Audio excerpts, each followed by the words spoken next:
Jesus, the true bridegroom, loves you.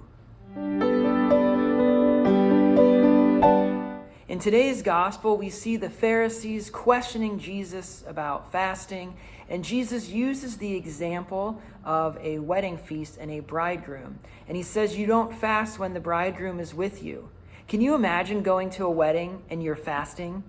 That wouldn't make any sense. How much more so than with Jesus, who is the true bridegroom, would we celebrate, right? Would we rejoice? And then Jesus goes on to use the example of the wineskins. You don't pour new wine into old wineskins because they would burst, right? The fermenting process leads to a buildup of pressure. And if you're pouring new wine into old skins that have already been used and dried out, they would burst.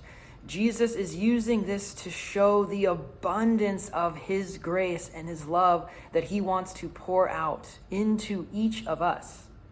Right? He invites us into the new covenant, the fulfillment of all that was promised in the old.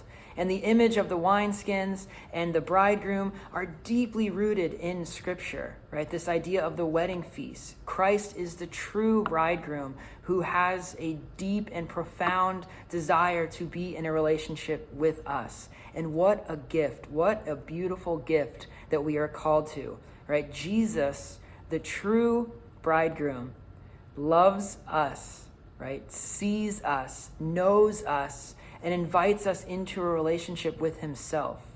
And in the first reading today from St. Paul's letter to the Colossians, we see that Jesus is the very image of God and the head of the church. This, again, is the one who calls to us to invite us into a deeper relationship with himself.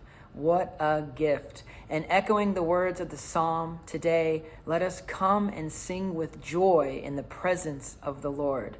So remember today, draw close to the Lord wherever you are. Just give him a moment, right, and draw close to him.